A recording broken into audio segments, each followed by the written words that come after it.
আপনি নামাজ পড়লেন, যে নামাজ আপনাকে মুখে দাড়ি ঠেকাতে পারে নাই। আপনি নামাজ পড়েছেন, সেই নামাজ সুদ থেকে আপনাকে বিরত করতে পারে নাই।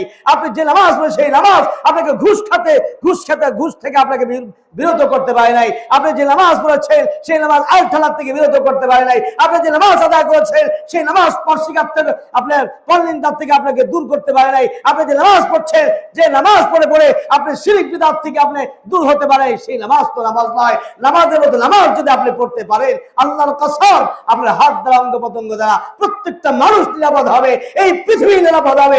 আপনার দ্বারা কোনো কুলুষিত হবে না, আপনার দ্বারা বৈষম্য হবে না, আপনার দ্বারা পৃথিবী কোনো দ্বারা শান্ত হবে না। কথা বলে ঠিক না বেটি?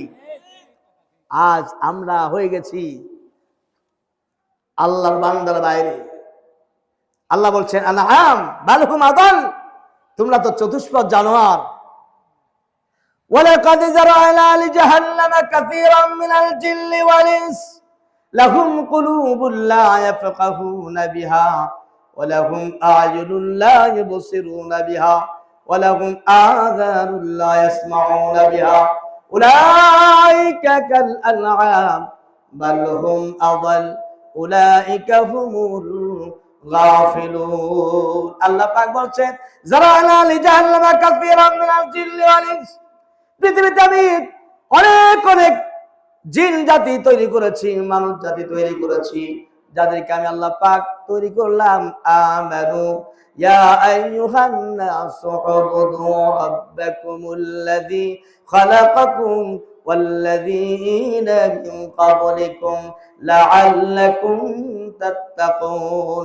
আল্লাহ পাক যে মানব মণ্ডলী শুনে রাখো, সুবুদু, আমি আল্লাহ তোমাদেরকে ইবাদত করার জন্য তৈরি করলাম। সুবুদু রাব্বাকুমুল্লাযী, আমি প্রভুর ইবাদত করো। রাব্বাকুমুল্লাযী খালাকাকুম, আর তোমরা কেনই বা করবে না? তোমার পূর্বপুরুষেরা আমি আল্লাহ পাকের ইবাদত করেছে, আমি আল্লাহ পাকের জন্য ইবাদত করেছে। খালাকাকুম ওয়াল্লাযীনা মিন ক্বাবলিকুম লাআল্লাকুম তাত্তাকুন, এই ধর্মকে যদি মেনে নাও, ইবাদত করো, আশা করা যায় আমি আল্লাহ পাক তোমাদেরকে মাফ করে দেব।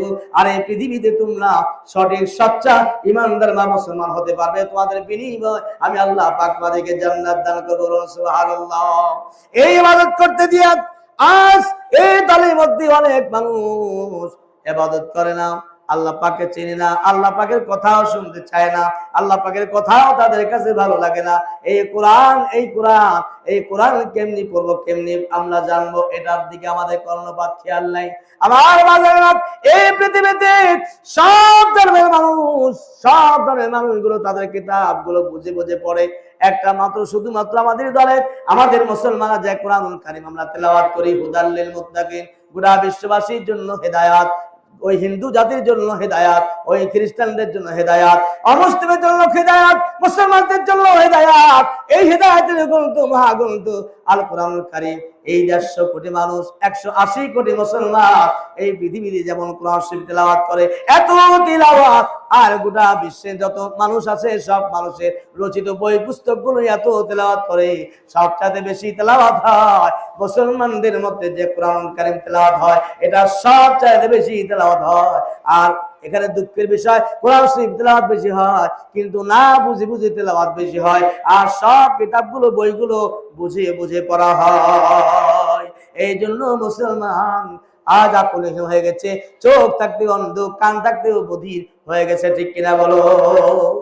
আজ কোরআন তেলাওয়াত করে বুঝি, তেলাওয়াত করে, কিন্তু আসলে কোরআনুল কারীমের মধ্যে তেলাওয়াত যা আছে, আর সাপের কামড় যে খেয়েছে সেই জানে সাপের কামড়ের মজা, যে চিনি আর মিষ্টি খেয়েছে তাই জানে সে মিষ্টির কত সুন্দরতম তার স্বাদ। আপনি যদি জোর করে আপনাকে খাওয়ানো হয় যে এই চিনি, এই মধুরা মিষ্টি আপনার কাছে মিষ্টি লাগবে, আপনি যদি আপোষেও খান সেটাও মিষ্টি লাগবে। আপনি যদি কোরআনুল কারীম তেলাওয়াত করেন তো বটে, অবশ্যই এটা তো শুধু মিষ্টি লাগবে, কিন্তু এই মিষ্টির মধ্যে যে আরো মিষ্টি আছে সেটাকে বুঝতে হলে কোরআন বুঝে পড়তে হবে। ঠিক কিনা?